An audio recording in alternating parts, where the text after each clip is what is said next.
ሊቀት ጓሃኑን እንኳን አኹም ዚና አብነት ትምህርት ቤት ተራአየካ እንኳን አደስ በለካ ሀብለካ አይደልይ ናይ አብነት ትምህርት ቤት ማለት ናይ ቤተ ክርስቲያን ልቢ ዓይኒ እዩ ስለዚህ ናይ ቤተ ክርስቲያን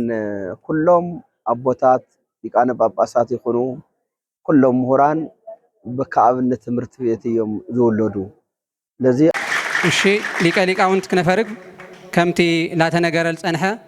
ቤተ ክርስቲያንና ብዘይ ክፍሊት እያ ተምህር ብዘይ ክፍሊት ተምሂሮም ወንጀላዊ ቃል እቲ ብዘይ ዋጋ ዝተቀበልኹሞ ብዘይ ዋጋ ሃው ከም ዝበለና ኣብዚ ለለ ብሙሉ ብዘይ ክፍሊት ንባዕሎም ካብ ማሕበራዊ መነባብሮ ርሒቆም እዮም ልነብሩ ኣነ ምስክር እየ ዜማ እውን ኣብ ዝተማሂረ ስለ ዝኾንኹ ወላዲኦም ቀቢሮም ሓዘን ኣይገበሩ ቀቢሮም ዕለቱን ኣጓዮም ተመሊሶም ሓፍቶም እዚ ኩሉ ተጋጥም ኣይኾነይ ናይ ካሊእ ሰብ ናይ ባዕሎም ወላዲ ቀቢሮም እውን ካብ ጓየ ለይተፈለዩ ወላዲ እዮም ሞ ከምዚ ዝበሉ ቤተክርስቲያን ኣቦታት እግዚአብሔር አምላክ ኣይኽለና ኢለ ሃመገሮም ይነብሩ ተተዋለ ላለሞን እዮም ይነብሩ ክልም ሙሉ ተኻሉ ግን ዓቅምን እዮም እዩ ጉልበትን እዮም ክሰርሑ ይኽእሉ እዮም ክመሃሩ ስለልደለዩ ልልምሎም ካለ ጎደል ኮይኖም ይሆን እዚኣቶም ፕሮጀክት ተቀሪጽሎም በዓልቶም ሰሪሖም ልወልዕሉ ልነብሩሉ ምክንያት ነገራት ኣማሃችኻ ምንባር ይከኣል እዩ ካብኡ ምጻል ሞ ተምለለው ችግራት ሽንቲ ቤት የውሎሚ ንብረቶም ለቕምጥሉ ገዛ የለይ ቤተክርስቲያን ኣትኸርተለው ናብ ትምህርት ተኸርተለው መጽሐፍቶም ላተሰረቁ ክዳኖም ላተሰረቀ ብዙሕ ችግር የለሎም ሞ ገዛ የድልዮም ናይ ንብረት መቕመጢ ስቶር የድልዮም እዩ او بموصال تنور ولا لو وجي عمت لا فرس عمت لا تحدث بلا يربح بحر زاف بلا يربح سعري يسرح عمت يلهدس منور يوم وانت صريح اسراي حمشتي صمدغوا اسراي حمشتي معراف ግዕዝ መጽሐፍ ቅዱስ ድማ 50 ጠቅላላ 100 መጽሐፍቲ ናው ዝጓያት አሁን ገብሪና ይባሃለሎ እግዚአብሔር ይባረክ እግዚአብሔር ቅዱስ አንቲ ውእቱ ሰዋስው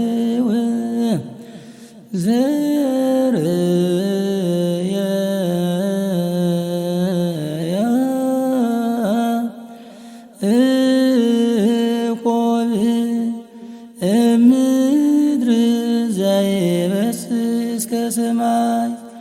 ወመላእክት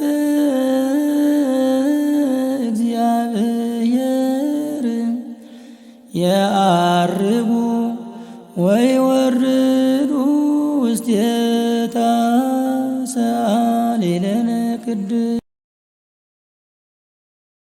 በስመ አብ ወወልድ ወመንፈስ ቅዱስ አሐዱ አምላክ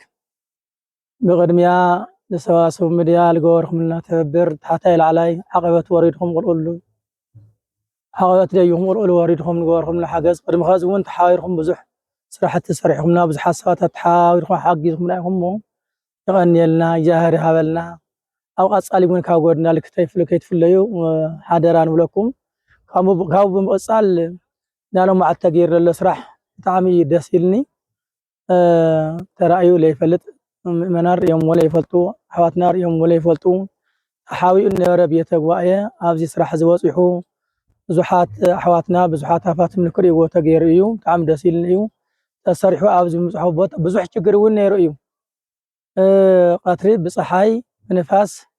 ليتي بقري بزح تساينه يتمارين حمد لله تخاب صلال خوين خا مبرات لاره تم تمهارون حمد لله تم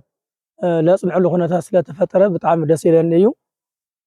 أوز بوتازي كاشو عتم تبل على تمهارون يوم ثم تمهارو زيوم بمن تهام غيرو من نور تتوالي لا لمن يوم النور كل من التخالو قل عقم يوميو قلوات يوميو كسار حيخول يوم كم مهارو سلال دلايو للمن لهم بيا كالو قدول خوينهم يهوني زياتهم بروجكت أريس لهم بعلتهم صريحهم لو العلو النور اللو مغنيات نقرات أما هالشيخ منوار يكاليو ካብኡ ምጻልሞ ተምለለው ችግራት ሽንቲ ቤት የውሎሚ ንብረቶም ለቕምጥሉ ገዛ የለይ ቤተክርስቲያን ኣትኸርተለው ናብ ትምህርት ተኸርተለው መጽሐፍቶም ላተሰረቁ ክዳኖም ላተሰረቀ ብዙሕ ችግር የለሎም ሞ ገዛ የድልዮም ናይ ንብረት መቕመጢ ስቶር የድልዮም እዩ ካብኡ ብምቕጻል ትነብሩ ወለለው ጉጂ ዓመት ላፈረሰ ዓመት ላተሓደሰ ብለይ ረብሕ ባህር ዛፍ بليربح سعري سرح عمت الهدس منوريوم وانت تسرح لهم أو صبق مرونا اللي كنورو التحساسي بسم آب وولد ومنفس قدوس أهادو أملاك ذي العالم سلاسي آمين أقدم أيكتوتو لأግዚአብሔር أقدمن لأግዚአብሔር نعملاقين مدحانيتين إيجيس كريستوس مسغانا يقرب قصيلو حجي زلنا يوبوتا أو مقالة دبر جنة مدحاني عالم قدام نعمل تمرت بيت وشتينا زلنا بناي برز دبر آمين أو نتقل هايمانوت محيبر مؤمنان أستواز أو زي زعمسلة الدراج تصريحو لما علتي لعل شح هزبي استرخوا لنا أمن التمهارو هم أقول نأدوارات استراداري بصعان أبوليك أنا بأبصات بزلوه تمرق الله مالتيو نزز قبر لنا زهر أملاخنا سمسجن يهون كابز قصيلة كبلوز قبا نأمن التمرتفيت مالت نايبة كريستيان لبي عيني سلازي نايبة كريستيان كلهم أبوتات يك أنا بأبصات يخونو كلهم مهران بكأمن التمرتفيت يوم زولودو لذي أمن التمرتفيت كنحبحبن كنحلون كنحجزن يقبعنا يبل كم أقول أمن التمهران زلوا ولتات تمهاري تخونون أو خفوق درجة أما هراو بتعمي أصنعامي زجا نجار سلزخانة نعمون كنرأيهم كنحجزهم يقبع يبل لما علتي أمر رقعت ترخبنا زلنا بدك أي فرز دبر آمين أو نتقل هايمانوت محيبر مؤمنان عامي أبز مسيئة زقوا أيزي تملخيته تملسة سلزنوركو زقوا إذا درسي أخن سرح فقعداتهم طيقة نساتهم ون ناي ولادي فقعد تأزاز تقبلهم بزي حدا عنقفات جنزوا واسيهم لعل حدا مليونين شمون تميتشعن زأكل إذا درسي تمري الله مالتينا بتعمي دك أي እግዚአብሔር يبارككم يقدسكم ጸጋው يبزحلكم بركته يعدلكم كبل يفتو أصيلو ناي دبر جنة مدحاني عالم بيتكسان أسترادر سبكا غوايه بزي عنقفات زك سراح سلاز حجزكم يقنيلنا خبرتي هابلنا كم أقول عينا كل ذخونو ممهر ليك أونت كنفرق بحقي حدا ممهر እንደዚኦም ዝኣኽሉ ተምሃሮ ደቀ መዛሙርት ምፍራይ ማለት ቀሊል ነገር አይኮነን ናይ ድቃስ ግዜ የብሎምን ኩል ግዜ ጽሙድ ኮይኖም ናሰርሑ እዮም ዘለው ከምዚ ዓይነት መምህራን ያብዝሓልና ንመምህራትና መምህርና ሊቀሊቃውንቲ ዲበ ኩሉ ዕድመ ጥዕና ይሃበልና ጸጋ ያብዝሐልኩም ክብል ይፈቲ ቀጽሉ እዚ አዳራሽ ንኽስራሕ አንሕና ብርሕቀት ኮይና እዩ አተምዑዝ ገብረ መድህንን ዲያቆን ክነፈረግብን أبزي موسيقام عقبنا وصو قلقلتنا وردو إذا كسرح مكينة تعطوني أبزي أفتمد هاني عالم بيت خريستيان ويتي حاشواز الراقف كله سمينته يكون بسو حايل إن أبزي موسيقى زل مالت نخبري نيرو الصراحة نشتي ولا يكون بيت السرار عو خبري مو إزي لعل تحتي لكم ثلاثة صراحة مو أتمو عزي خبر اللي أقا أبزح لكم داقون كنا فرق وقولكم كمو بخلا ما يدقما أبزي دبرجن نزل خنا عديتات بحقي ملؤ ليتي قاتري وعلكن بعراين بقعن تحاريد قليل نقرا يكوننا بناس صريح خنا قريب كنت عمق بسلا قرب كن يقني لي دياسبورا زل خنقول سواب مصما قديو انجرا بمسنكات سلا زغلغل هون كل اغلغلت زهر يقبل الخن مጨረሻ ደሞ ኮሎ ዝፈቲ بحقي أنتي وتسواسو زري أيقو كل جزء أفتح مزمور ونسمع لنا ناي سواسو ميديا مالت بزي حجي لسانة بيت كريستيان لسانة توحيدو بفلا إن تقرأي أرثوذكس توحيدو بيت كريستيان لسان كوينو نقل زلوا ميديا أيو ناي أبوتات توفيتون دوغماون كأنون سرعاتون كله حاليو نقل زركف سلزخونا كم زعينة ميديا بيت كريستيان كتملكوتو هزو كله كملكوتو يقبع لسانة بيت كريستيان سلزخونا لذي ناي سواسو ميديا دا أبو زخون مسرات زخونكم ممهر هفتم ويم مقابيت هفتم بطعمي يقني لنا ጸጋ يبزح لكم أبزو زلو دقهم ون بتحتنا ديو ደኺሙና ሰልቸና ኢሎም ከይበሉ ዝኩሉ ዝሰርሕዎ ስራሕቲ ዓብይ ነገር እዩ እሞ ሰዋስው ሚድያ እግዚአብሔር ይኽብረልና በርትዑ يقنيلي خبرتي هابلي يبلفتو بمجرشا عدنا تግራይ ጽኑዕ ሰላም ወሪዱ ካብዚ ዕጽዋ خባ ኩሉ ድሒኑ ኩሉ ተመስገኒሉ ዝነብረሉ እግዚአብሔር ዘመስግነሉ ሓድነቱ ሓልዩ ሰላሙ ሓልዩ ባዕሉን ባዕሉ ተሓጋጊዙ ንኽነብር እግዚአብሔር አምላኽ ይሓግዝ ጻውዒተይ ይቀርብ በደብረ አሚን አቡነ ተክለ ሃይማኖት አቡነ ቤተ ክርስቲያን ሽም ፈርዝ ምዕራብ አውስትራሊያ ማለት እዩ እዚ ከም ሓላልፍ ይደልይ ንዓለም ኩሉ ሰላም ይወርደልና ይቀንየለይ እሺ ሊቀ ሊቃውንት ክነፈርግ ከምቲ ላተነገረል ጸንሐ ቤተ ክርስቲያንና ብዘይ ክፍሊት እያ ተምህር ብዘይ ክፍሊት ተምሂሮም ወንጀላዊ ቃል እቲ ብዘይ ዋጋ ዝተቀበልኹሞ ብዘይ ዋጋ ሃው ከም ዝበለና ኣብዚ ለለ ብሙሉ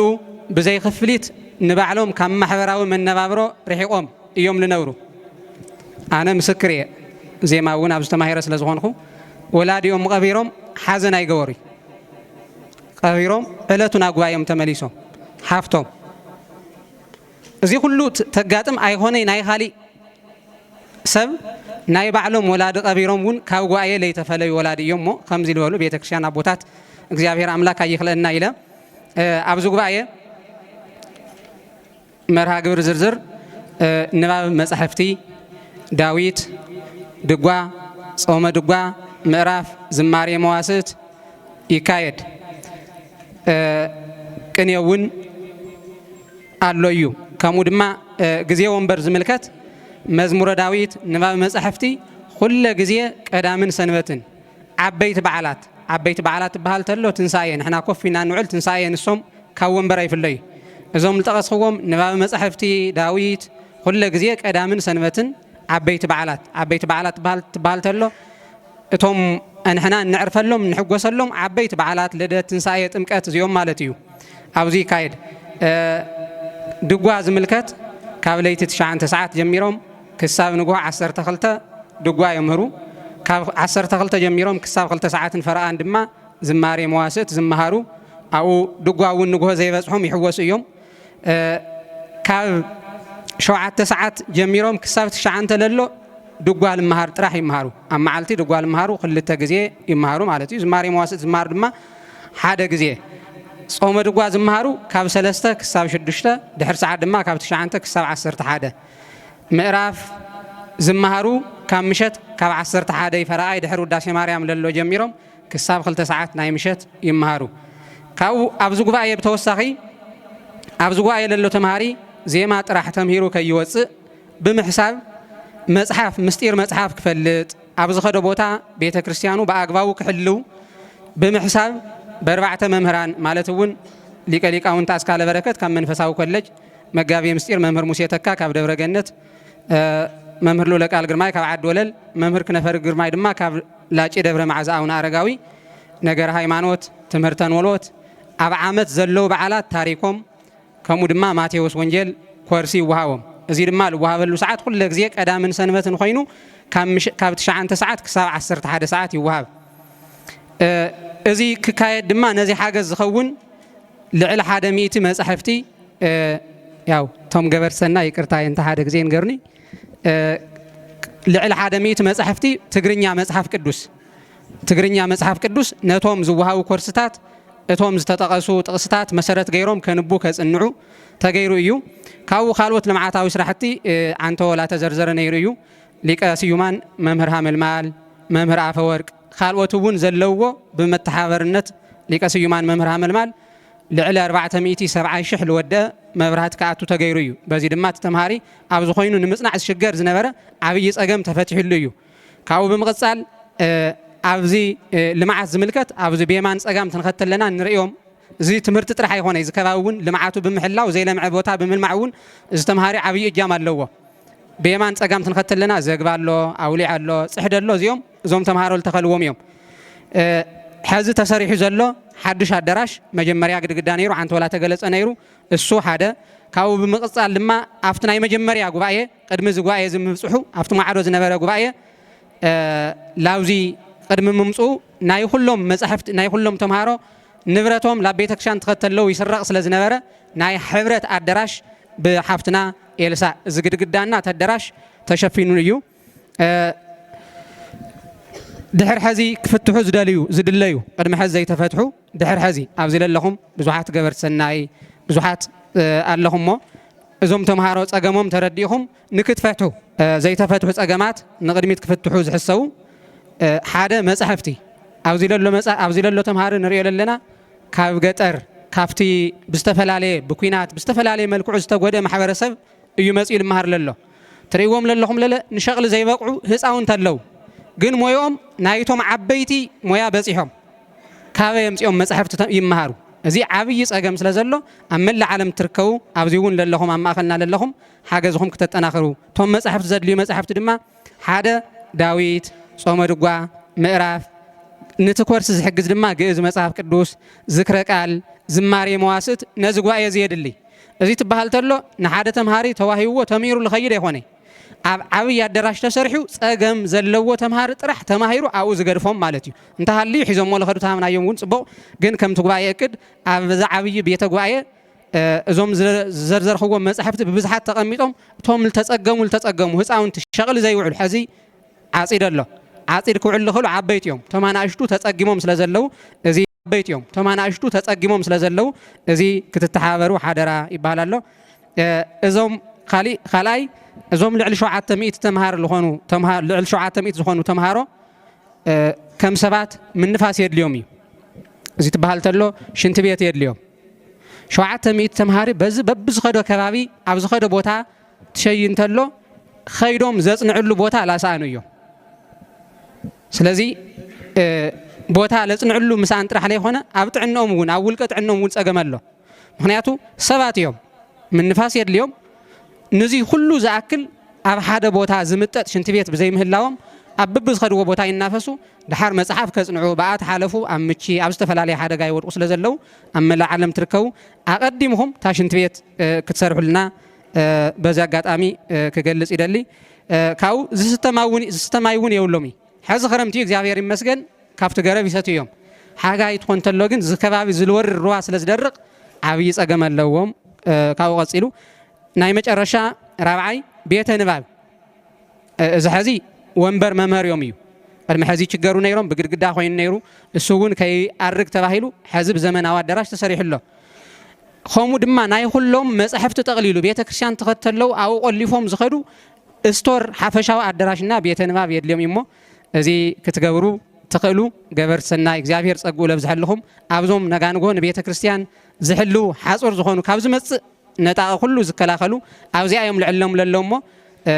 በዚ መልክዕ ክንሕግዞም ዝተውሃበኒ ሓሳብ ኣብዚ ኣጠቓሊለ ኣለኹ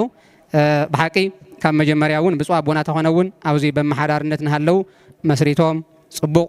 ኸይዶም እዮም ሕዚ እውን ኣብ ማእኸልና ኣለው ብፁዕ ኣቦና ኣቡነ ኢሳያስ እውን ኣብ ማእኸልና ክውዕሉ መጽኦም ነይሮም ነገር ግን ከምቲ ንፈልጦም ትዕድመ ዓብይ ሽማግለ ዓብይ ወላድ ስለ ዝኾኑ ኣብቲ ጸግዕ በሪ መድሃኒ ዓለም እዮም ተመሊሶም ንኹሎም ድምቕ ለልዕልልታ ጨብጫብያ መስግንለይ ህዝበ ቅዱስ ቆሞስ ኣባ ሃይለ ልዑል ናይ ምዕራብ ኣውስትራልያ ፐርዝ ደብረ ኣሚን ኣቡነ ተክለ ሃይማኖት ብመልኣከ ገነት ቆሞስ ኣባ ሃይለ ጊዮርጊስ ኣቕራባይነት ብብፁዕ ወላዲና ኣቡነ ዮሃንስ ኣደማይ ተሸላሚ ሰምዮም ካብኡ ብምቕጻል ድማ ሊቀ ሊቃውንት ክነፈርግ ኣባይ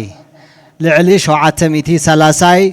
ተምሃሪ 20 ተምሃሪ 10 ተምሃሪ ስኢኑ መምህር ኣብ ልሳቀየሉ ግዜ ጸጋ እግዚኣብሔር ሓዲርዎም እግዚኣብሔር መንፈሱ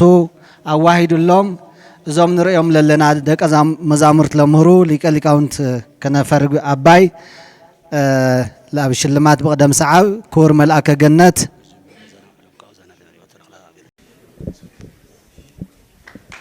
አረ ሞራን በደንብ ገይርና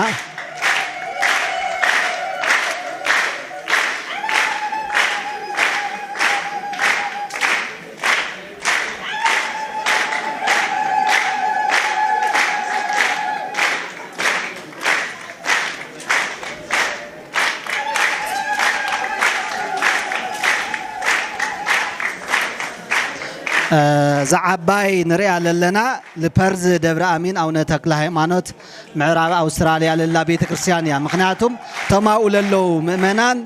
مسولادينا هزب قدس أباهي بمتحبار زاد دراج زيك سراح سلازغور تحادل تا بيت كريستيانيو تا خاليت دما لقوموس ولادينا أباهي للو يخون الله ليكاون كنفرق وخزي يقرأولنا تا مسكال زياد ما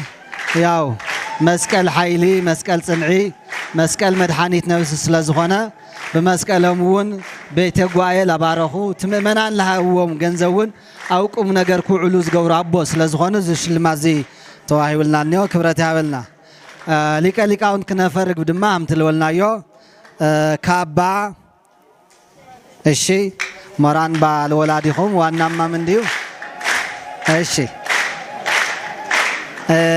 ዝ ሰርቲፊኬት ዚ ድማ ቃትሪ ለይቲ ሰብ ክመሃር ህራስኢን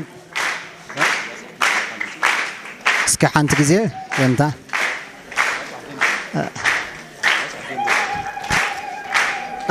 ኣብ መንበረ ሰላማ ከሳቴ ብርሃን ኦርቶዶክስ ተዋሕዶ ቤተ ክርስቲያን ትግራይ ርእሰ ከተማ መቐለ ሀገረ ስብከት ሰሜን ወረዳ ቤተ ክህነት ናይ ገዳም ደብረ ገነት መድኃኔ ዓለም ቅድስት ኪዳነ ምሕረት ልደታ ለማርያም አብያተ ክርስቲያናት ሰበካ ጉባኤ ቤት ጽሕፈት ክብር ወስብሃት ወሰላም ለኩሉ ዘሰናይ ምግባሩ እንትን ይኹም ቀያይርኹም ታ ሰርቲፊኬት እሺ ቢንታ ስለል ጀመርናይ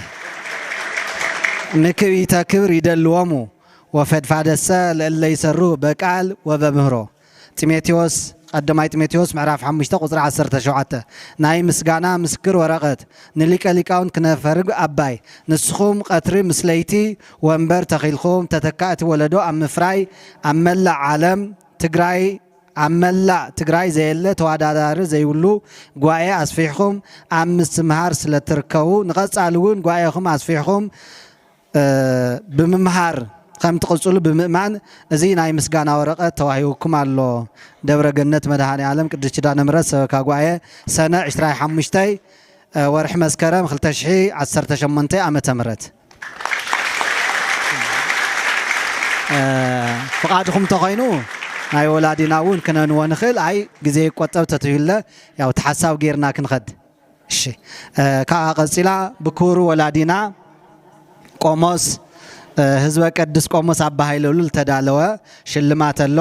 ቶም ለሽለማ አካላት በቀደም ሰዓዎም ከንወልኩም የ አባላ ሀለ ሊቀ ሊቃውንት ክነፈርግ አባይ ሊቀ ብርሃናት አምሃ ረዳኢ መጋቢ ሐዲስ ኻልአዩ ኪሮስ መምህር አባ ገብረ ጊዮርጊስ ቶምና ቅዳሴ መምህር መጋቢ እሺ ዲያቆን ክነፈርግ አቶ ሙዝ መልአከ ምህረት ቆሞስ እሺ ሊቀ ስዩማን ሀመልማል ቤተ ጓኤ ማለት እዩ ወይዘሮ ኤልሳቤጥ ወይ ድማ ኤልሳዕ እዚአን ብቀደም ሰዓበን ክንሽልም ፈርግ ብድጋሜ ይለዓል ሞ ታሽልማቶም እልልታይ ጭብጨባይ መራን ሀውና ዲያቆን ሞጎስ ናይ ሊቀ ብርሃናት አማ ዲያቆን ሞጎስ ርእየ ነይረ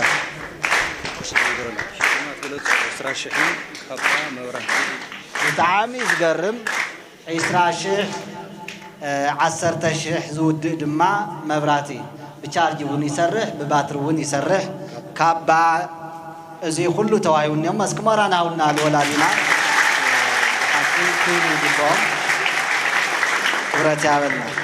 ብፍላይ ባትሪ ብምስተዋዓል እዮም ገይረሞ ካብ ዳልደታ ላውዚ ለይቲ ትመፁ ተለው እንቅፋት ከየጋጥም ልዕሊ 10,000 ልወደ እዩ ከዚ እታ መብራህቲ ሓጋዚ ክትኸውን ብማለት እቲ ናይ ገንዘብ ኣበርክተውን ብቸኪ ተዋሂቡ ዘሎ ቀሊል ነገር የኾነ እስክመራና ውልና ደጊምኹም መጋቢ ሐዲስ ኻልአዩ ኪሮስ መጋቢ ሐዲስ ኻልአዩ ኪሮስ ናይ ጎይታ መምህር ወልደ ጊዮርጊስ ተተካእ ኮይኖም ሐዲስ ኪዳን ብሉይ ኪዳን ትርጓሜ መጽሓፍቲ ዘምህሩ ዘለው ወላዲና እዮም እስከ ዕልል ኢልኩም ብመራን አዴታት ያው ሓፍትና ምሕረት ግደም ትዕልለላ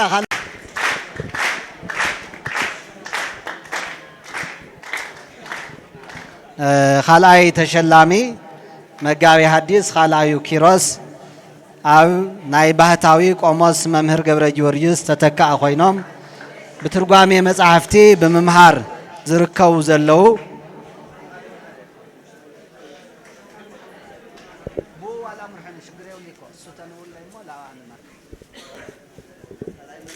ካልኣይ ኪሮስ መጋቢ ሐዲስ እሺ ሊቀ ብርሃናት አምሃ ዲያቆን ሞገስ ተቀበለሎም ወይ ሕዝቅኤል ችግር የለም ጉባኤ ኣብ መስፋሕ ቤተ አቋቋም ኣብ ደብርና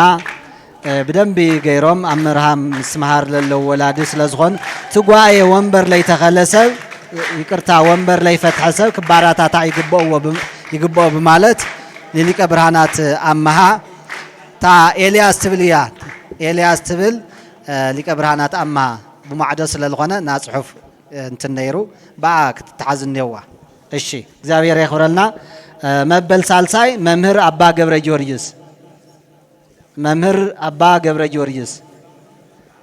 ተወካሊ ዋላ እንድሕለ የለው ኮይኖም መምህር አባ ገብረ ጊዮርጊስ እሺ ቀሚስን ካባን ለመምህር አባ ገብረ ጊዮርጊስ አውዚ ልብርኸት ለበለ ዘመናት ቅዳሴ በመምሃር ንባብ በመምሃር ቃትሪ ለይቲ ለፍዑ ወላድዮም ለኦምውን ቀሚስን ካባን ሽልማት የምላን ወላዲና እግዚአብሔር ዲያቆን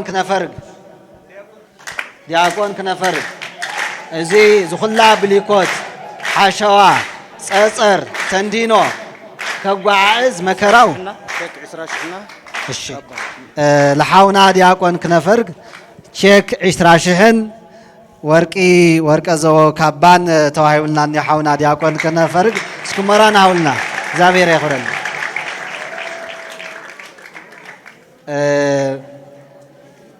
ካሊ ተሸል አቶ ሙዑዝ ምህስ ወላዲና ህዝበ ቅዱስ ቆሞስ አባ ኃይለ በሙኻን ካብ ምዕራብ አውስትራሊያ ተላኸ ገንዘብ በተአማንነት ሓንቲ ገንዘብ ከየጥፈው ኣብዚ ቤተ ጓየ ክውዕል ብምግባር ሃሙዚ ስለዝገበሩ እግዚአብሔር ይኽብረልና ሓውና ዲያቆን ክነፍርግ በእውነት ብፍላይ ኣብዚ ብሊኮት ኣብዚ ሓሸዋ ብዙሕ መከራ ይርእዩ እግዚአብሔር ይኽብረልና እሺ አቶ ሙዑዝ ካብ ምዕራብ አውስትራሊያ ተላኸ ገንዘብ ኩለን በአግባቡ ኣብ ጥቕሚ ክውዕላ ብምግባር ሓንቲ ገንዘብ ሓንቲ ቅርሺ እውን ከይጠፍአት ክውዕል ዝገበሩ እዮም አቶ ሙዑዝ ማለት እስኪ ለወላዲና አቶ ሙዑዝ ሞራን አውልና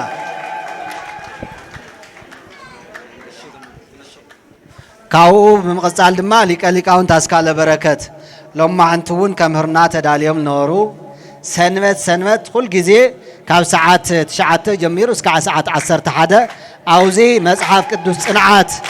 ቶም ደቀ መዛሙርት ምስ ዜማ አዋሂዶም መጽሐፍ ቅዱስ ክሕዝዎ ብምግባር ፍሉይ አስተዋጽኦ ዝገብሩ እዮም ወላዲና ሊቀ ሊቃውንት አስካለ በረከት ልዕሊ 150 ተማሃሮ ድማ ናይ ብሉይ ኪዳን ሐዲስ ኪዳን መጽሐፈ ሊቃውንት መጽሐፈ መነኮሳት ዘምህሩ ዘለው ኣብ ደብረ አሚን እዮም ኣብ ቅዱስ ፍሬምናጦስ እውን بمصحفة ሊቃውንት መምህርነት ዘገልግል ዘለው ወላዲ እዮም ሊቀ ሊቃውንት አስካለ በረከት ቦተወሳኺ መምህር ሎለቃል መምህር ክነፈርግ ተራኹም ሓዙ ምንታን ግዜ ልምቕጣም መምህር ሎለቃል ትምህርተ ኖሎት ኣብዚ ቤተ ጓየዚ ትምህርተ ኖሎት ሓላው ታዩ ብጽሒቱ ታይ ክገብር ኣለዎ ልብል በአግባቡ ምስ መጽሐፍ ቅዱስ ለማሳጠሩ ለምህሩ ሓውና እዮም መምህር ሎለቃል መበል ሳልሳይ ካፍቶም መምህራን ኮርስሉ ማለት እዩ ሓውና መምህር ክነፈርግ ካብ ደብረ መዓዛ ላጪ ላመፁ አውዚ መኖርዮም 09 እዩ ቅዱስ ያሬድን መጽሐፍ ቅዱስን ቅዱስ ያሬድ መተርጉም ስለዝኾነ መጽሐፍ ቅዱስ በደንብ ገይሮም ሓመይ ቅዱስ ያሬድ ለማሳጥሮ በማለት ለምህሩ እዮም ሓውና ኣብ አላህለይሁ እንትን ገበር ተን ደቂ ኣንስትዮን ሊቀ ስዩማን ሃመልማል ኣብዚ ስእሊ ያለ ደለና እያ ሊቀ ስዩማን ሃመልማል ላብ መድረኽ ኣብዚኣ ስእሊ መድኃኔ ዓለም ኣብ ደብረ ገነት ልብርኸት ልበለ ዘመናት ጸሓፍ ኮይኖም ይሰርሑ ነይሮም ላብ ሃገር ኣሜሪካ ምስ ኸዱ ድማ ልዕሊ 470,000 ዝወደ ናፓሎ ኮንክሪት ተኺሎም ባውዛ ታል ሓለፍዋ ጸገም ብምስትዋስ መብራት ከይስእኑ በማለት فلي استواصو زغورو كاو لعبي يليمو سئل مدهاني عالم ببيت غوايه يتداليو زي توم تمهارم مس ممهرم بمخان سكيلت برهان لبرهلنا مدهاني عالم مساخان خن ولو يلوم زيهمنا حفتنا ويزرو إلسابيت إلسا قبره هيوت إلسا قبره هيوت إلسا قبره هيوت إزي مجمريا بقدقدا يتسارح نيرو قدقداو قرقرو كله الشفونه تسايا عم عدون ليبالا سرقه تشغرم تلو تمهارو اندي غزي لالمن خاك نبروا استوري حال اليوم قداونتم لا يلتدالوت بقال حزنا ياسي ياو قرس للبل كور ولادينا حزب قدس قموس ابا هيللول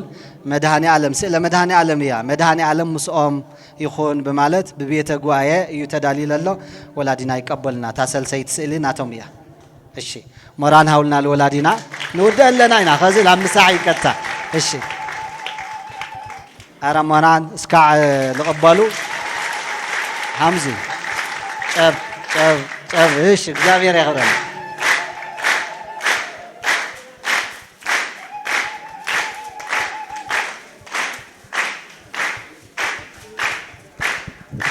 እሺ አሞዳታ أنا ያው بعقمي أوزع كورس بمهام إشتن تصادفون نقبر سلزلنا لأخاون تبيلن يخوك زابير يخبرنا لولادينا مران بدم بغير معولنا نولاو يا أواقي بحكي بيت قوايا زي رسعو لعبيتهم بيت مرتي اسكع خزاو لبوم سلزلا مدهاني عالم تابقي حق إخوانيو بمنفسهم يوم مدهاني على مساء خايخون يلخم سكنا ما جرشا على اللي يلخم كبراولنا زابير يخبرنا الشيء خبرتي هابلنا بطعمي يغني لنا ناي مجرشا نايتا شلمات مسفرت قدم تزاري بالله قواية ملكتيا أبزيا كورس زمهرو نايسنا ملكوت كورس زمهرو እንደገና በመምህርነት በአብነት ትምህርት ቤት ዘምሁሩ ያ ሐዝና መጨረሻ ሓደ መምህር ሙሴውን አብዚያ መጽኦም ኮርስ ዘምሁሩ ስለዝሆነ ንዓውን ተዳለው ሽላዋት እና ተቀበሉ እየሞ በሞራል خبر هابلنا ጸጋይ ብዝሓልና መምህራንን ይሓልወልና ታንክ ዩ በጣም ሰባካነ ወንጌል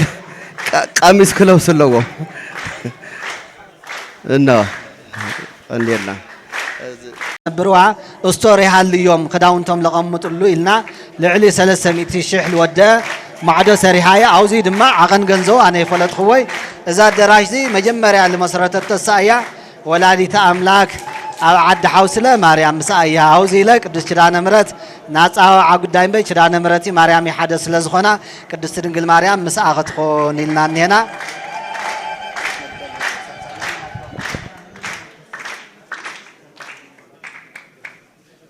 ما وولد ومنفس قدوس هادو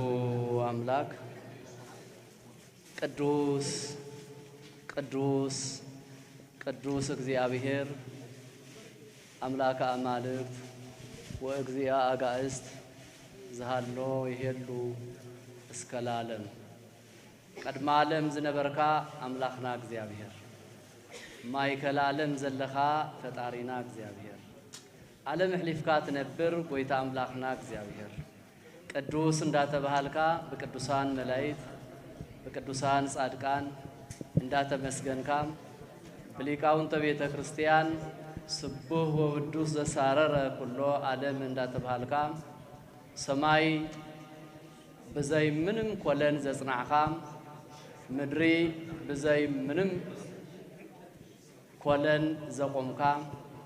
ነቱ ሰማይ በቃል ኪዳንካ ደጊፍካ ነቱ ምድሪ በስልጣንካ ዘርጊሕካ አብሮሲዩ ሊቃውን ተቀሚጥካ ነዘም ከዋክብት ዚያቶም ክፈሪው ቅዱስ ፈቃድካ ዝኾነ እግዚአብሔር ክብርን ምስጋናን ንዓኻ ይሁን ዝኸበሩ ደሓን ስልኩም ስምዑ ዝኸበሩ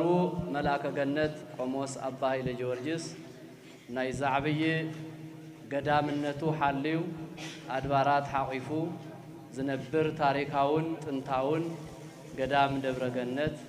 አማሓዳሪ ከምውን እንካብርሑ ተጓዒዞም نفقري رحقت هاجر أي خلكلان بحري أي خلكلان بمبال لبوم ماوزيو سقوم زنبرو لدما برحوق قينوم هزبك قدس قموس أبا هيدا لقول قدم انتبل أفتون غلي هنا زمرح زنبرا عبي ناي بيت كريستيان تقال اندا سرحون بزوح زمان مس بزوحات قدوسانن جغانو بوتاتن ليقاونتن صنيحوم حزب مان هزوم زغلغلو زلو اب وصا عدي اب استراليا خوينوم ابزوي ماخلنا ترخيبوم نسرح ازيو እግዚአብሔር አጀሚሩ ዘፈጸሞም كمون نتنزقوا يزيو كم زي خنكب انتلناس بزي انجرا خنصقب بزي زحلنا يمنفس قدوس كسمعنا غزي زيبلنا اندهالناس غزي خلونا خنغبر لبونانا سحيبو ايمرنا ابرهيو منفسنا الرغاغيو تعقستنا ابزحيو ابزو ساعات زي خنركب زغبره زعبي غوايه فلق برهان فلق نقحات فلق هيوت زخونه غوايه ناي كل عينت غوايه زحازو ممهر كنفرغب حونا بتمايهم دما ابو بيت كريستيان كل غزي كافنا زي فليو بمايهم بليقنتهم نمكحلهم بحلفي اقول لي هنا خماي نخون يبل زخونه مدرك كريم تلخو مجبريا سلربونا يزملنا ينت ابراهام ممهرنا ببحدن تقصير يوم كندي عينا ما ممهران كم زلونا تري لهم ابز قربا غزي ناو كولج كابز مصو كابخصم جميروم نممهار تغو نخل اخو تحوت قال እግዚአብሔር ሙሉ قال እግዚአብሔር كناغرو منفسهم بمنفس قدوس سخرو እግዚአብሔር زقبهم لقليقاون تسكال بركتون اما اخلنالو كم خالوت ممهرانون نايكني ممهران نايقاقام ممهران نايتم عبيه انغافا بحتا وبونا زحلو زلو زمهرو زلو مغابي حديث بعالم انتخونه صبوق ابو صبوق كاهن صبوق رغامداوي زخونلنا مغابي حديث كالايونلو ازي كله እግዚአብሔር ፈቂዱልና ይተሰብሲብና ዘለና አማ አخلنا ግን ትጉህ ዝኾነ ሓውና ካብ እንዳ ጆርጅስ ጀሚሩ ኣብ ጎዋዬ ምዝርጋሕ ኣብዘን ቤተ ክርስቲያናት بزمناውነት ተአታትዩ አሰራርሐን ጽቡቅ ኸውን ትጉህ ዝኾነ ሊቀስዩማን መምህር ሓመልማል ሓውና ያው ሕዝኳ صريفنا صراريفنا فتدغ زلو بوتاتون صريفهم ناورو غواجو حيز እዩ ولاد እንዳተጸበና አይና እሱን ማخلنا ተረኺወሎ ሞስት ከመይ ሞራል ትዎም ነዞም ኩለይ አይና ማታት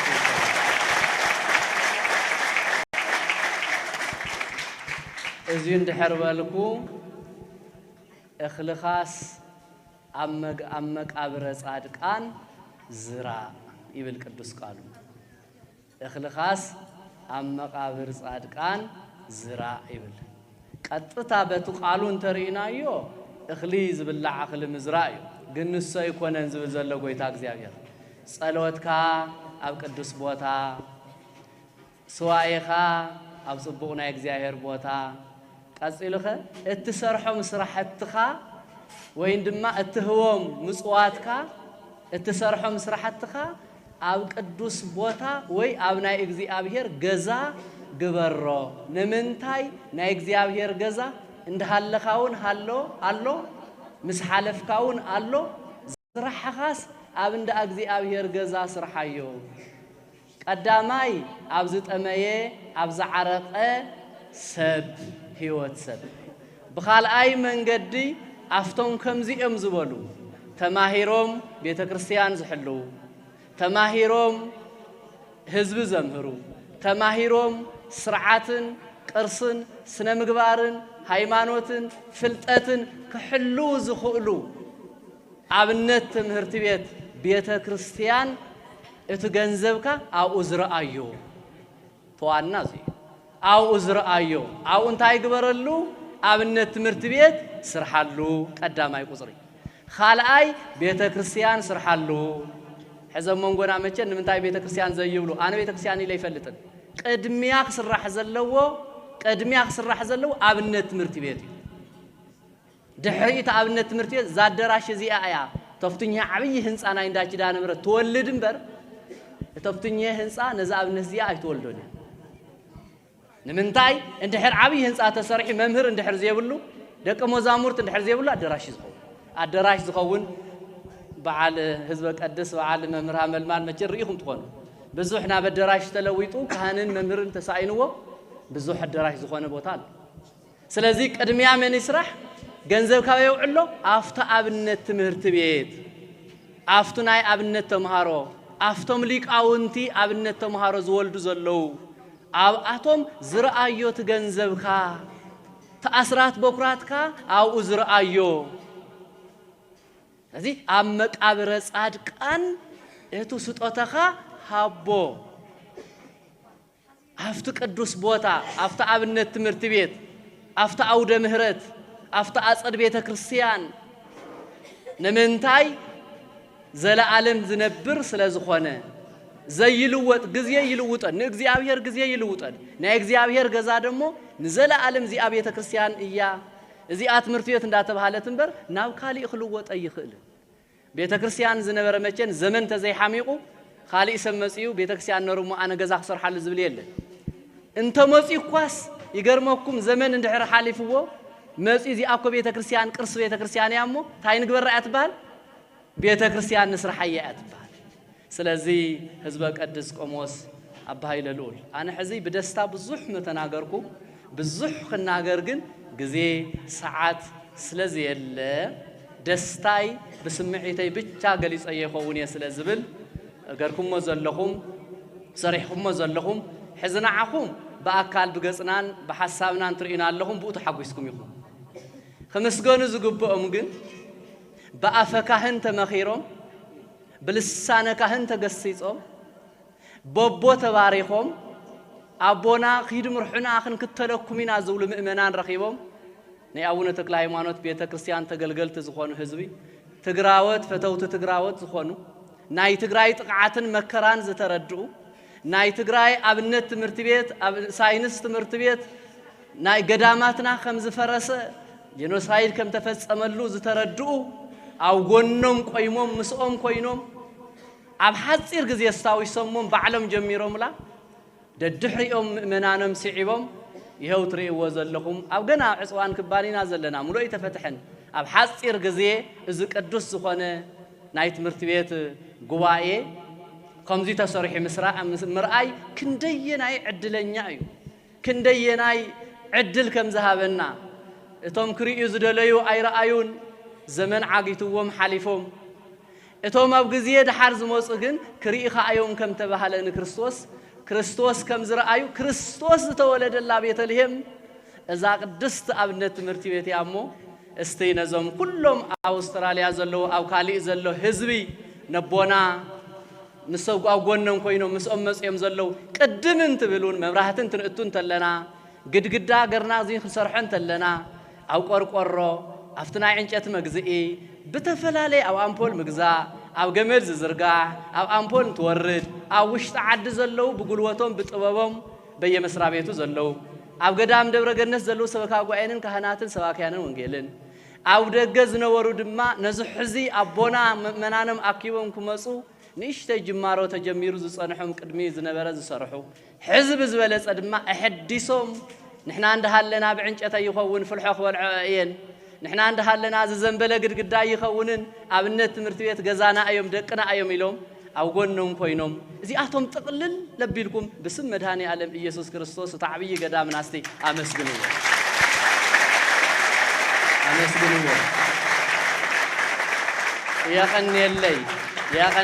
የቐኒየለይ ኣቦና ዕድመን ጥዕናን ይሃቦም ሰቒሎም ከምታ ትርእይዎም ዘለኹም ኣይኮኑን ጅግና ዝኾነ ኣቦ እዮም ብዙሕ ስራሕ ክሰርሑ ዝኽእሉ ኣቦ እዮም ተስፋ ዘለዎም ኣቦ እዮም ጥራይ ኣብ ኣብነት ትምህርቲ ቤት ኣይኮነን ኣብ ጠቕላላ ኣብ ዓድና እውን ብዙሕ ክሰርሑ ዝኽእሉ ኣቦ ስለ ዝኾኑ ኩሊህና ክንጽልየሎም ኩሊህና ምእመናኖም ብሂወት ክነብሩሎም ምስኦም ኣብ ጎኖም ኮይኖም ሓጊዞም ካሊእ ስራሕቲ ካብዚ ዝዓበየ ሕዚ ጀሚርና ኢና ዘለና በሪ ተኸፊቱ ዘሎ እምበር መሬት ኣለና እዩ በዚ ደገ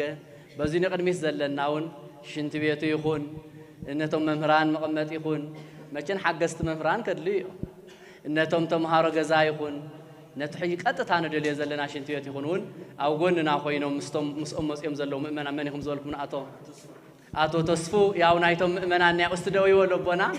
ነቶም ደገ ዘለዉ ምእመናንና ዝወከሉ እዮም መስተንጨብጭ ብሎም እስቲ ሞራል ስታውን ነዚ ኣብርሃ ዋፅሃ ልዕል ሓደ ምን ብጣዕሚ እዮም ያው ትልምዲ ኣብ ኣርባሃ ጽሃውን ዓብይ ኣገልግሎትን ስራሕን ልዕሊ 1 ሚልዮን ንላዕሊ ኣስተዋጽኦ ዝገበሩ ዘተሓበሩ ሓውና ነቦናን ስለ ዝኾኑ ሕዙን ብዙሕ ተስፋ ዘለዎም ከምኦም ዝበሉ ምእመናን ዕርኽቶም ሒዞም ሰቦም ኮይኖም ብዙሕ ከም ዝሰርሑ ንኣምን ኢና እሞ በሪ ጉባኤ ተኸፊተሎ ኣዳራሽ ተሰሪሐሎ እንዳቐጸለ ዝኸይድ ድማ ባዕሉ ተሓያል መድሃኒ ዓለም ከም ዝሰርሕ ከም ዘምጽእ ንኣምን ኢና ሓደ ታሪክን ሓልፎ ዘይንኽእል ግን ካብ ብህይወተይ ካብ ባዕለይ እውን እዚ ገዳም እዚ እዩ ንሕና ዘይተረዳእና መንፈስ ቅዱስ ዝፈልጦ ካልኦት ሓደ ዓበይቲ ዝፈልጥዎ ጸጋ እግዚአብሔር ሽሞው ኣብ ከተማ እዩ ዘሎ ግን እቲ ትርእይዎ ዘለኹም ጎበዝ እዩ ኣዛብ ኣለው ጥራይ ኣዛብ ከይመስለኩም ኣናብስ ኣለው ጥራይ ኣናብስ ከይመስለኩም ኣናብር ኣለው ጥራይ ኣናብር ከይመስለኩም እግዚአብሔር ዝሰወሮ እግዚአብሔር ዝሓደሮ እውነተኛ ጥንታዊ ታሪኻዊ ገዳም ምዃኑ በብሕድሕድኩም መጺኹም ብትደልይዎ ሰዓት ጸልዩሞ ባዕሉ ዝነግረኩም ኣለዎ ኣቦና ቆሞስ ኣባ ሃይለልኡል ስቂሎም ባዕሎም ኣይኮን እንጂ ኢሎም መጺኦም ወይ ንመምህር ነፈርግ ስለ ዝፈልጦም ኣይኮን በዚህ ክመላለሱ እንዳሃለው ካብ ጓደኛቶም እንዳፈለየ ኣብዚ ኣስዒሞም ኮዲ ይገብሮም ነሩ ምስቶም ቅዱስ ብፁዕ በዓለም ገናና ዝኾኑ خبيرهم زخبرونا بيت كريستيان زخبروا تا إثيوبيا تبال أرثوذكس بيت كريستيان تراي نخصم زي كونس نإثيوبيا تقلال نعلمون نعلم بريزيدانت تبهيلهم استقامت أبونا زحلف أبونا ناتهم بركن ناتهم من قدن دار أيو مسؤول كوينهم صرحوا زنبروا بإيدهم زنبروا أبو تنكر من أكسي ويندما ممهرين جن عندما مسؤول بزح عمتات يمدا سعمو وخيدو حزت مالي نحنا انتهينا لنا اليوم እግዚአብሔርስ ናይ መምህር ከነፈርግ በዜማ ተማሃሮ የስሚዑኩም ይለየማን ግን ስቂል በዓሉን ካፍቱ ናይ መንፈስ ቅዱስ ዘለውን እስሚዑዎም ከውን ይኽእል ተማሃሮ ዘይራአዩ ድምጽ እኮ የምሰምዑ ነሮ እቱ ዜማንሱ እግዚአብሔር ናብ እዝኖም ይቀበሉ እንታይ አደ ጸግዕም አሁን ዘሰማያ ዳዊት እንዳደገሙ እዩ ስለዚህ ንምንታይ እዚአን ክትስራሕ ናይ መምህር ከነፈርግ ናይ ደቆሙን ጸሎት ስለዝበጽሐ እግዚአብሔር ስለዝፈቀዶ ኣብ እዝኖም መጽዩ ጥዑም ዜማ እስሚዑዎ ጥዑም ዜማ እስሚዑዎ ድሕሪ ኢኸንታ የሚሎም ዋ እንታይ እዝነ ብዙሕ ዘመን ተመላሊሰ ኩሉ ግዜ መንፈሰይ ኮርዒ እዝኸነረ ሕዚ ግን ተአሰምዕ ዘለኹ ታይ ናብ እዝነይ ዝመጽ ዘሎ አቱም ሰዓት ተማሃሮ ለው ዲ መውዚታት ወፍቱ ማዕደ ኮኘው ወበዚ ኮኘው ናይዞም ተማሃሮ ደም ሰሚዕሞ ዞም ተማሃሮናውን መላእክት እዮም ዞም ተማሃሮናውን ቅዱሳት እዮም ወይስ ካልኦስ ጻድቃን ደሞዝ የሚመሙሎም ተንቦይ ዘለው ስውራት እግዚአብሔር ብቻ ይዝፈልጦ ንሶም ግን ጽቡቕ ዜማ ጥራይም ሰሚዑ ስለዚህ ዝቦታ ዝዩ ሕድሕድኩም ብዙሕ ተጠቀምኩም ከም ዘለኹም ይኣምኒ ዝኾነ ነገር ተሰሚዕካ ኳስ ደብረገነት ዘወር ኢልካ እንተ ኸይድካ እንታይ መልስ ከም ዝህብ ምኽንያቱ ሁሉ ይሄና ናይ እግዚአብሔር ነገር ምምስካር ግዴታውን ስለ ዝኾነ ነውሕ ግዜ ዘይጸንሕ ናይ በረከት ዝኾነ ቦታ أو كل بوتا قدوس بيت كريستيان له جن زتفلي بركة نيا بوتا صلوتون زحدر له እግዚአብሔር ሰመረ ለቦታ ድማ ዝተፈለየ ለ ስለዚህ እዚ ቅዱስ ዝኾነ ቦታና ገዳምና በጣዕሚ በረከቱ ረዲኤቱ እግዚአብሔር ዘይፈለየሉ ጸጋ እግዚአብሔር ዝሓደሮ ግርማ ሞገስ ናይ ቦታትናውን ሕዙን ዘለው በህይወት ዝሓለፉ ድማ ብረዲኤት እንዳመጹ ዝግለጽሉን ዝጽልዩሉን ቦታ ስለ ዝኾነ አኽቢርና ክንሕዞ አጥብቅና ክንሕዞ ክንሕልዎ አጸድ ክንተኽለሉ ይዝግባ ናይ መጨረሻ ንግግረይ ንመምህር كنفرق به هذا الشيء يخون تخلف زي أتخيلنا نرنا تمهارق حلواني حزنا فتوشتي ما غير سيني راخوان تنوسن زلواجن يجر مكوميو قالين دارجا أمتي بس حنين قالين دم دارجا جيفانين مو كلنا عند حلف اللي خلته سلست اللواز طفى أمبر كلنا عبيني رخيبين مو استخمين زم تمهارق زي أتوم الناني أنت تمسكنوه استمسكنوه بدن تمسكنوه ስለዚህ ተንጎዲለን ዘለዋውን ተምደቀይ ተኪኦም ከም ዝተኽልዎን ይአምኔ መምህር ከነፈርጉ ደሞ አይዘኹም ሓደራ ለና ኢሎም ምስ መልአከ ገነት አባ ኃይለ ጊዮርጊስ ኮይኖም እዚ ቦታ እዚ ሁሉ በአጸድ ከም ዝመልእ አጸድ ከም ዝጽብቕ ንአምን ኢና እሞ ኣብ ጎንኹም ኣለና እግዚአብሔር ብዝፈቀዶ ክንሕግዝ ኢና እንተዚ ሓገዝና ዝሕገዝ ተዘይ ጠንከርና ኳስ ብልቦናናን ብፍቅርን ግን ምሳኻትኩም ኣለና እግዚአብሔር ይባረኩም እግዚአብሔር ይቀድስኩም እትሰርሑ ደብረ ገነት ሰርሖ ስራሕቲ ብዙሕ ድኻም እንደኺመን እሞ ብጣዕሚ ነመስግነለና እስተመስግኑልና ይብለለው እሞ እስተመስግኑልን አመስግኑልን እግዚአብሔር ያኽብረልና እንካው ዚን ለዓሊ ግዜን ተወሲድና ሰብ ከይነ ሽግር ምእንቲን ኣብ ምሳሕ ተዝኸውን የቀኒየለይ መምህር ሙሴ ሓደራ ግን አቶ ወላዲ እና ምስ ቆሞስ አባ ኃይለ ልዑል ጀሚርና ያ ኢና ዘለና እሞ ቀጥታ ግን ተዋናተን ሽንት ቤት እዚአኔን ተኻሊ መጽሐፍቲ ያው ዚ ዘለና ወን ንሓግዝ አው ዚታት ዘለና መጽሐፍቲ መጽሐፍ ቅዱስ 50 ግዝ መጽሐፍ ቅዱስ እስራኤል 5 ጾመ ድጓ እስራኤል 5 ምዕራፍ ህዝበ ቅዱስ እስራኤል 5 ጾመ ድጓ እስራኤል 5 ምዕራፍ ግዕዝ መጽሐፍ ቅዱስ ድማ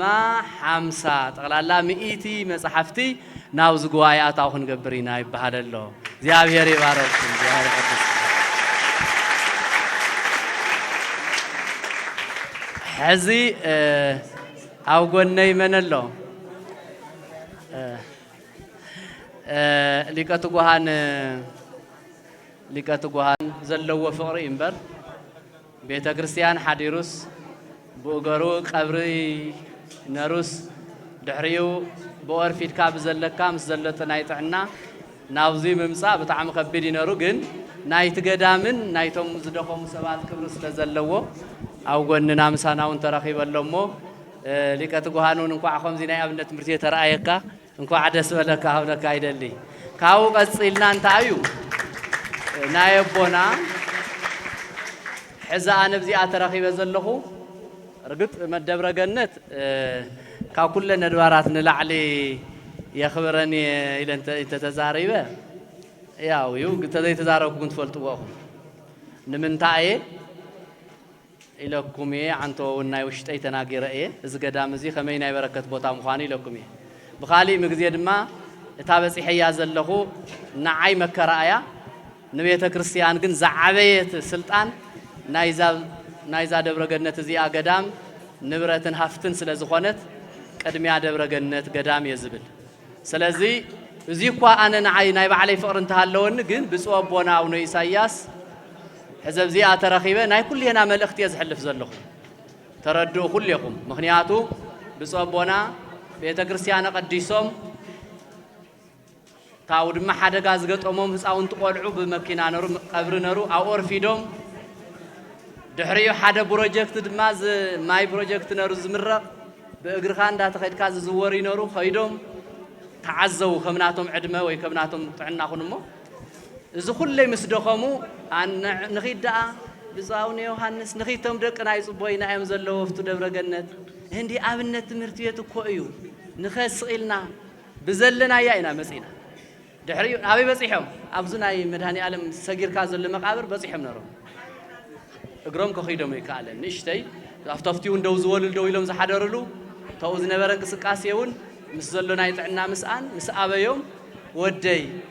በልስኻ ኺድ ናተይ ፍቓድ መልኣዮ ናተይ መልእኽቲ ኣብፅሓዮ ናብዞም ደቅኻ ኺድስኻ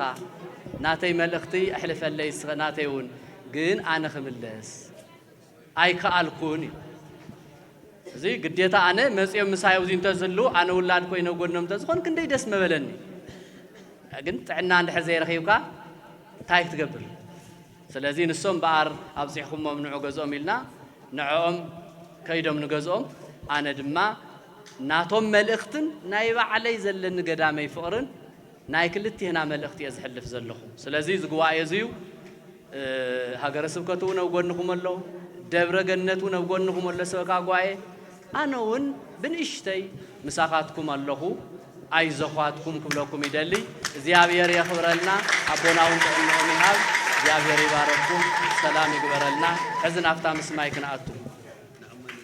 በስመ ወልድ በእንተ ስመ መንፈስ ቅዱስ እነሆ በእንተ ስመ አብ በእንተ ስመ ወልድ በእንተ ስመ መንፈስ ቅዱስ እነሆ በእንተ ስመ አብ በእንተ ስመ ወልድ በእንተ ስመ መንፈስ ቅዱስ በእንተ ስመ እግዝእትነ ማርያም ሕይወተ ኩሉ ዓለም በእንተ ስመ ሚካኤል ወገብርኤል ሱራፌል ወኪሩቤል በእንተ ስመ ኩሎም መላእክት በእንተ አርባዕቱ እንስሳ በእንተ ስራ ወአርባዕቱ ካህናተ ሰማይ በእንተ ስመ ነቢያት ወሐዋርያት ጻድቃን ወሰማዕት እነሆ በእንተ ስመ ሥላሴ ዝህብስት ወዝጽዋ ጎይታና አምላኽና መድኃኒና ኢየሱስ ክርስቶስ ሕብስትና ይባረኸልና ማዕድና ይባረኸልና ናይ አቦታትና ማዕድ ከም ዝባረኸ ጉባኤና ይባረኸልና ናይ ቅዱስ ያሬድ በረከት እግዚአብሔር ብቸርነቱ ብምሕረቱ ይዓድለና ወሪዶም ወፂኦም መተሓባቢሮም ዝሰርሑ አቦታትና ኩሎም ደቅና ምእመናን እግዚአብሔር ይባረክዎም እግዚአብሔር ይቀበለሎም ነዚ ምግብ እዚኡ ሰሪሕክን ዘቕረብክን ኣዴታት ኩሉ ይኹኑን እግዚአብሔር ይቀበለልክን አቡነ ዘበሰማያት ንበል